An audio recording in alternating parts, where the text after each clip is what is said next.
नमस्कार साथियों, आज हम लोग टॉपिक पढ़ेंगे यूनिफॉर्म सिविल कोड, जो इस समय काफ़ी चर्चा में सुर्खियों में छाई हुई है। तो उसको आइए देखें हम लोग कि ये क्या है। तो इसको हम नाम देंगे UCC। पूरा नाम हो जाएगा uniform civil code. Uniform civil code. नीचे की स्क्रीन ऊपर दिखाई दे रहा है इसकी। हाँ ठीक है, यूनिफॉर्म सिविल कोड। इसको आप कह सकते हैं समान नागरिक संहिता। समान नागरिक संहिता। समान नागरिक संहिता। यूसीसी का मतलब यूनिफॉर्म सिविल कोड है, जिसे कहा जा सकता है समान नागरिक संहिता। यह इस समय काफ़ी सुर्खियों में है। अब इस पर हम लोग देखेंगे कि मुद्दा क्या चल रहा है। आसान भाषा में समझने की कोशिश कर रहे हैं। देखिए, सबसे पहले ये क्या है, मतलब क्या है यूनिफॉर्म सिविल कोड, क्या है। दूसरा पॉइंट है मुद्दा क्या है, मुद्दा क्या है। तीसरा पॉइंट आप ले लीजिए, सुप्रीम कोर्ट का सुझाव इस पर कितनी बार आया है। सुप्रीम कोर्ट का सुझाव हो गया। चौथा पॉइंट है इसमें विवाद क्या है, और विवाद क्या है। और अगली पॉइंट आप इस पर रख लीजिए, इससे फ़ायदा किसको होने वाला है, और इसके बाद असर किस पर पड़ेगा, असर कहाँ पड़ेगा। इतनी मुख्य बिंदु हैं जिस पर हम लोग चर्चा करेंगे। स्क्रीन आपको दिखाई दे रही होगी स्पष्ट। हाँ ठीक है। तो देखिए यह क्या है, तो इसको एकदम बिल्कुल साधारण भाषा में समझ लीजिए। यूनिफॉर्म सिविल कोड यानी समान नागरिक संहिता का मतलब आप यही समझ लीजिए कि अगर मान लीजिए भारत है, अगर यह भारत है, तो भारत में जितने भी प्रकार के लोग हैं, विभिन्न समुदाय, विभिन्न धर्म के जो लोग भी हैं, सबके लिए एक कानून की व्यवस्था हो रही है। तो हम यहाँ लिख दे रहे हैं एक कानून, सबके लिए एक कानून। यूनिफॉर्म सिविल कोड का मतलब होता है सबके लिए एक कानून। अब इसमें मुद्दा क्या है, तो मुद्दा 4 ध्यान रखिएगा। एक है शादी, दूसरा है तलाक, तीसरा है उत्तराधिकार यानी वसीयत, और चौथा है गोद लेना। इसके 4 मुद्दे हो सकते हैं। मुद्दा क्या है, शादी, तलाक, उत्तराधिकार यानी वसीयत और गोद लेना। सुप्रीम कोर्ट इस पर भी 4 बार सुझाव दे चुकी है। चारों पर हम चर्चा करेंगे। विवाद क्या है, मुस्लिम धर्म में शरीयत के हिसाब से काम होता है, जो भी उनका कानून है। हिंदू में भी भाई बहन का विवाद हो सकता है। इससे फ़ायदा क्या है, फ़ायदा मुस्लिम महिलाओं को होगा, महिलाओं को इससे ज़्यादा फ़ायदा होगा, मुस्लिम महिलाओं को ज़्यादा फ़ायदा होगा। यह असर किस पर पड़ेगा, तो असर पर जो भी पॉइंट आएगी आगे हम आपको बताएंगे। तो बात समझ में आ गई कि यूनिफॉर्म सिविल कोड क्या है, तो एक कानून सबके लिए होगा। मुद्दा क्या है, 4 मुद्दा सुर्खियों में अधिकतर, शादी, तलाक, उत्तराधिकार और गोद लेना। सुप्रीम कोर्ट द्वारा इसे लागू करने के लिए 4 बार सुझाव दिया जा चुका है।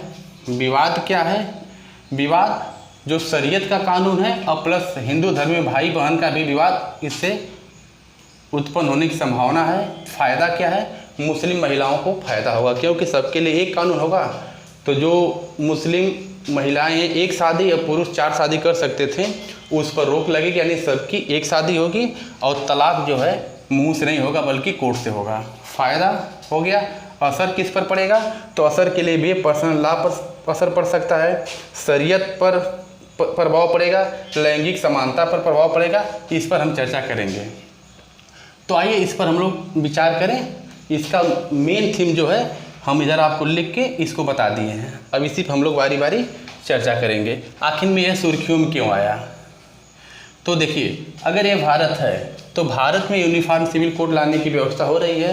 तो भारत में यूनिफॉर्म सिविल कोड लाने के लिए व्यवस्था अगर हो रही है तो यह आया कैसे सामने, इसको थोड़ा देखिए। स्क्रीन पूरी साफ दिखाई दे रही है।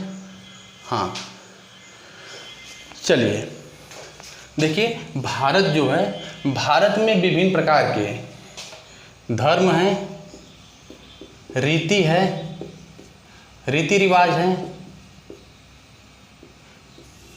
यानी भारत में विभिन्न प्रकार के धार्मिक समुदाय के लोग हैं, विभिन्न प्रकार के रीति रिवाज हैं। सभी लोग अपने अपने हिसाब से अपने अपने धर्म को मनाने के लिए स्वतंत्र हैं। तो अगर सभी लोग अपने अपने हिसाब से स्वतंत्र हैं तो जाहिर सी बात है कहीं ना कहीं विवाद हो रहा है। अब यह विवाद क्यों है कि जब सभी लोगों को अपने अपने धर्म के हिसाब से अपना धर्म मनाने की स्वतंत्रता दी गई है। इसमें हम आर्टिकल आपको बता दे रहे हैं, 2 आर्टिकल पर आपको ध्यान देना है। एक आर्टिकल 44 है और एक आर्टिकल 25 है। आर्टिकल 44 और आर्टिकल 25 पर ध्यान देना है। तो भारत है, भारत में विभिन्न प्रकार के धार्मिक समुदाय के लोग हैं, अनेक प्रकार के रीति रिवाज हैं। सभी लोग अपना रीति रिवाज से अपना धर्म मनाने के लिए स्वतंत्र हैं। जब सभी लोग अपना धर्म मनाने के लिए स्वतंत्र हैं तो सभी लोग अपने अपने धर्म के हिसाब से काम करेंगे। अब यह व्यवस्था जो हो रही है, पूरे भारत में एक कानून की व्यवस्था हो रही है। तो जाहिर सी बात है, किसी धर्म में 4 शादी को मान्यता दी गई है, किसी धर्म में एक धर्म को मतलब एक शादी को मान्यता दी गई है। तो जब सभी लोग को एक कानून बांधा जाएगा तो जाहिर सी बात है मुद्दा सुर्खियों में आएगा। तो हमको ये ध्यान देना है कि जो भारत है, भारत में विभिन्न धार्मिक समुदाय के लोग हैं। सभी लोगों का अपना रीति रिवाज है, अपने रीति रिवाज से सभी लोग अपना मनाते हैं, अपना शादी विवाह करते हैं। अगर उनके रीति रिवाज में बाधा बन के अगर कोई पूरे देश के लिए एक कानून हो रहा है तो जाहिर सी बात कहीं ना कहीं विवाद होगा। तो हमको लग रहा है कि विवाद क्या है, ये बात आपको समझ में आ गई है। अच्छा, जब यह बात समझ में आ रही है यूनिफॉर्म सिविल कोड, तो हम यहाँ आर्टिकल 44 आपको दिखा रहे हैं। आर्टिकल 44, आर्टिकल 44 जो है समान नागरिक संहिता से संबंधित है। संहिता, समान नागरिक संहिता से संबंधित है। हाँ, इसका भाग 4 में इसका उल्लेख है। भाग 4 को किस नाम से जाना जाता है तो नीति निर्देशक तत्व से जाना जाता है। नीति निर्देशक तत्व किस देश से लिया गया है तो आयरलैंड से लिया गया है। आयरलैंड से लिया गया है। इसमें कुल कितनी आर्टिकल हैं तो आर्टिकल 36 से 51 तक भाग 4 में आर्टिकल है। ये जो परीक्षा की दृष्टि से महत्वपूर्ण बिंदु है हम आप सबको दिखा दिए। आर्टिकल 44 समान नागरिक संहिता है, किस भाग में है तो भाग 4 में है। उस भाग का नाम क्या है तो नीति निर्देशक तत्व है। नीति निर्देशक तत्व कहाँ से लिया गया है तो आयरलैंड से लिया गया है। इसमें कुल आर्टिकल कितनी है तो आर्टिकल कुल 36 से 51 तक हैं। यह बात समझ में आ गई होगी। अब इधर देखिए, आर्टिकल हम 25 की बात किए हैं। आर्टिकल 25, आर्टिकल 25 क्या है, इसका उल्लेख भाग 3 में है। भाग 3 में है जो मूल अधिकार से संबंधित है। मूल अधिकार से संबंधित है। नीचे वाली स्क्रीन कट नहीं रही है, ठीक है, जो मूल अधिकार से संबंधित है। अब यह जो भाग 25 है ये धार्मिक स्वतंत्रता का अधिकार है। धार्मिक स्वतंत्रता का अधिकार है। अब धार्मिक स्वतंत्रता का अधिकार का मतलब भारत में विभिन्न समुदाय विभिन्न धर्म के लोग हैं। आर्टिकल 25 कह रहा है कि सभी लोग अपना धर्म मनाने के लिए स्वतंत्र हैं। तो जब सभी लोग अपने धर्म मनाने के लिए स्वतंत्र हैं तो अपने धर्म के हिसाब से वो लोग शादी विवाह कर रहे हैं और उसके लिए अगर कोई एक कानून बन रहा है तो जाहिर सी बात है कहीं ना कहीं विवाद खत्म हो, मतलब कि विवाद फैलेगा। तो आर्टिकल 25 समझ में आ गया होगा कि धार्मिक स्वतंत्रता है। भाग 3 में उल्लेख है। भाग 3 का हम मूल अधिकार है, मौलिक अधिकार के नाम से भी जाना जाता है। यह अमेरिका से लिया गया है। अमेरिका से लिया गया है। तो आर्टिकल 44 क्या है, आर्टिकल 25 क्या है, ये आपको समझ में आ गया। यह कह रहा है कि पूरे देश के लिए एक कानून बनाइए। यह कह रहा है कि सभी धर्म अपने अपने हिसाब से स्वतंत्र हैं, सभी लोग अपना धर्म मना सकते हैं। तो जब सभी लोगों को धर्म में अलग अलग कानून है और इधर यह कह रहा है कि सबके लिए एक कानून है, तो जाहिर सी बात है कहीं ना कहीं विवाद उत्पन्न हो रहा है। तो आर्टिकल 44 क्या है, आर्टिकल 25 क्या है, यह बात आपको समझ में आ गई होगी। अगर यह बात समझ में आ रही है तो इधर हम मिटा के इसको और आगे बढ़ रहे हैं। तो आर्टिकल 44 क्या, आर्टिकल 25 क्या, सबको क्लियर हो गया होगा।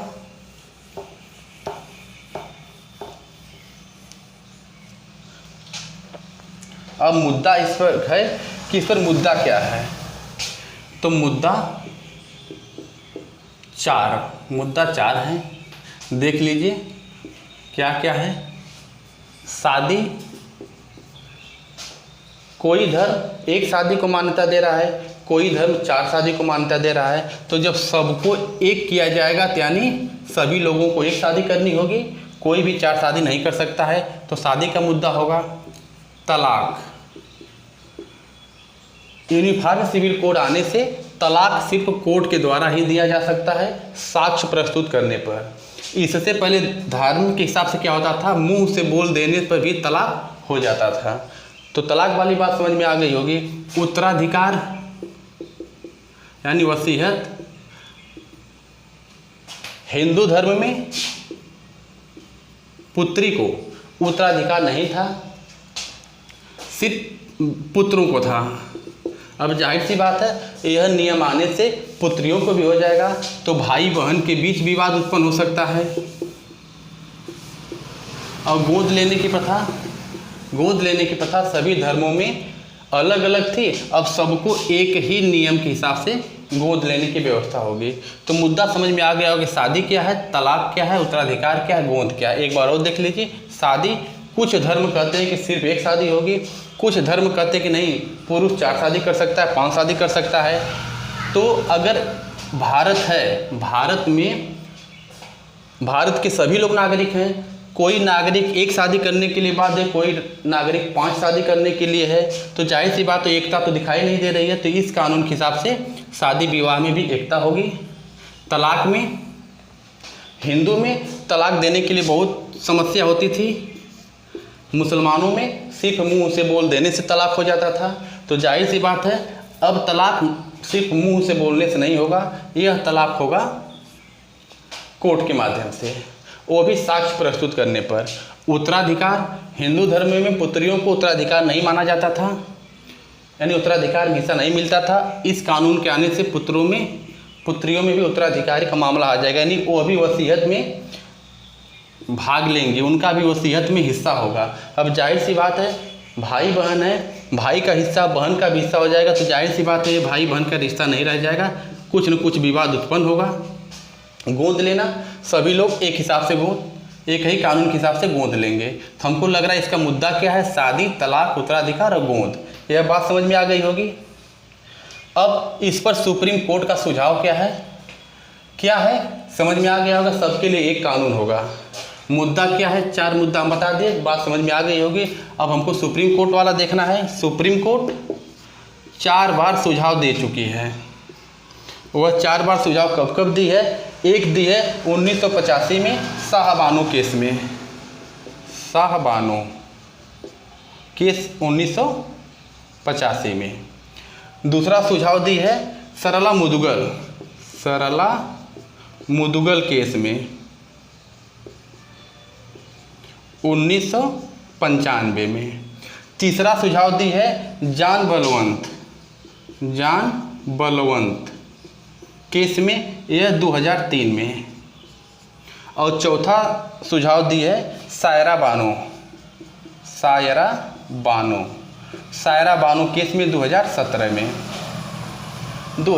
में। अब देखिए, शाहबानो केस 1985, सरला मुर्दुगल केस 1995, जान बलवंत केस 2003 और सायरा बानो केस 2017। इन 4 बार सुप्रीम कोर्ट ने सुझाव दिया कि जब भारतीय संविधान लागू होते समय आर्टिकल 44 समान नागरिक संहिता की बात कर रहा है, तो अब तक सरकार क्या कर रही है कि समान नागरिक संहिता क्यों नहीं लाई, क्योंकि इसमें समस्या उत्पन्न हुई। अब मुद्दा यह है कि यह कानून लाएगा कौन? तो कानून बनाने का अधिकार संसद को है। अब जब संसद को अधिकार दे दिया गया है तो संसद इस पर टेस्ट कर चुकी है। इधर से मिटा के हम आगे बता रहे हैं।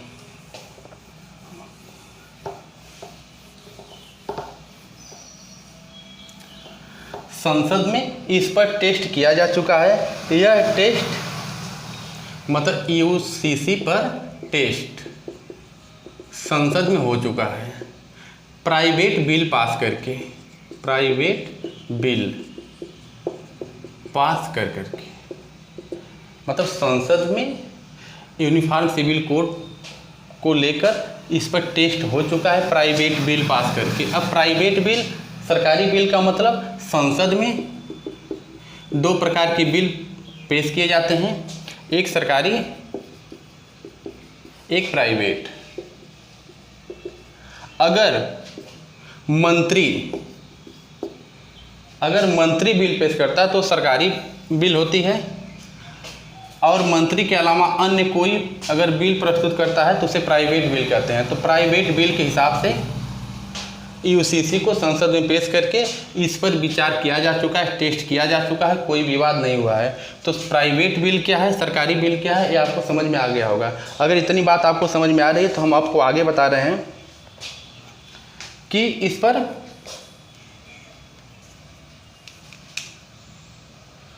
विवाद समझ में आ गया। आर्टिकल 44 और आर्टिकल 25 टकराहट हो रही है। अब इस पर देखिए फ़ायदा किसको हो रहा है। हम यहाँ फ़ायदा लिख दे रहे हैं।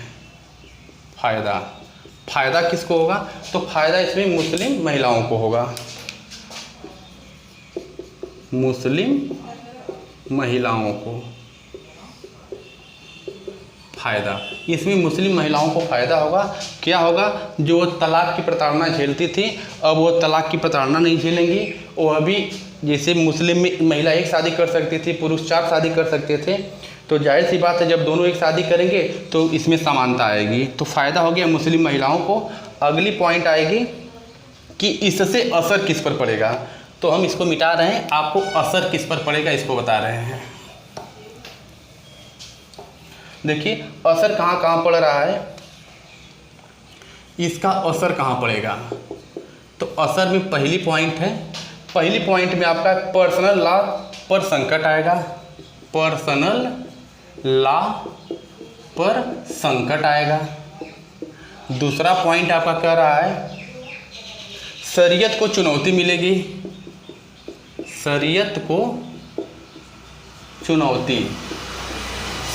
चुनौती मिलेगी। तीसरा कह रहा है लैंगिक समानता को बढ़ावा मिलेगा। लैंगिक समानता को बढ़ावा मिलेगा। लैंगिक समानता को बढ़ावा मिलेगा। चौथा महिलाओं को पैतृक का मतलब पिता की संपत्ति में अधिकार मिलेगा। पांचवा पॉइंट है आपका लिव इन रिलेशनशिप पर भी प्रभाव पड़ेगा। लिव इन रिलेशनशिप पर भी प्रभाव पड़ेगा। अब यहाँ पर छठवां पॉइंट क्या है? जनजाति पर भी असर पड़ेगा। हम सबको बता दे रहे पर्सनल लॉ जो है इस पर संकट आएगा। शरीयत जो मुसलमानों के लिए है उस पर चुनौती मिलेगी। लैंगिक समानता को बढ़ावा मिलेगा। महिलाओं को पैतृक संपत्ति में अधिकार मिलेगा। लिव इन रिलेशनशिप, यह जो है जो बिना शादीशुदा के पुरुष और स्त्री एक साथ रहते हैं उन पर भी प्रभाव पड़ेगा। तो लिव इन रिलेशनशिप क्या है पता चल गया होगा। बिना शादी विवाह का यदि कोई पुरुष और महिला एक साथ रह रहे हैं तो उसको बोलेंगे लिव इन रिलेशनशिप। जनजाति पर भी असर पड़ेगा। जनजाति का मतलब भारत में बहुत जनजातियां हैं। अब जब बहुत जनजातियां हैं तो बहुत जनजातियों में यह व्यवस्था है कि वो अपना मतलब अपने हिसाब से शादी कर सकती हैं। तो कुछ जनजातियों में एक से अधिक शादी की व्यवस्था है। जब यह कानून बनेगा तो सबके लिए एक शादी की बात हो जाएगी। तो जाहिर सी बात है समस्या यहाँ भी उत्पन्न हो जाएगी। तो जनजातियों पर भी प्रभाव पड़ेगा। अगला पॉइंट है स्पेशल मैरिज एक्ट। सातवां जो है special marriage act. Special marriage act जो 1954 में बना था, यह क्या था, हिंदू महिला, अगर कोई हिंदू महिला है तो किसी गैर हिंदू से शादी कर सकती थी, उसके लिए एक कानून बन गया। तो जब एक कानून बनेगा तो इस पर भी प्रभाव पड़ेगा। तो हमको लग रहा है कि किस पर प्रभाव पड़ेगा, बात समझ में आ गई होगी और पूरी कहानी समझ में आ गई होगी। एक बार देखिए क्या है, पूरे देश के लिए एक कानून की व्यवस्था हो रही है। मुद्दा क्या है, शादी, तलाक, उत्तराधिकार, गोद। सुप्रीम कोर्ट का सुझाव कब बार आया था, तो 4 बार आया था। विवाद क्या है, शरीयत प्लस हिंदू में भाई बहन में विवाद हो सकता है। फ़ायदा किसको होगा, मुस्लिम महिलाओं को। असर किस पर पड़ेगा, तो पर्सनल लॉ पर पड़ेगा। शरीयत को चुनौती मिलेगी, लैंगिक समानता को बढ़ावा मिलेगा, महिलाओं को पैतृक संपत्ति में अधिकार मिलेगा, लिव इन रिलेशनशिप पर भी प्रभाव पड़ेगा।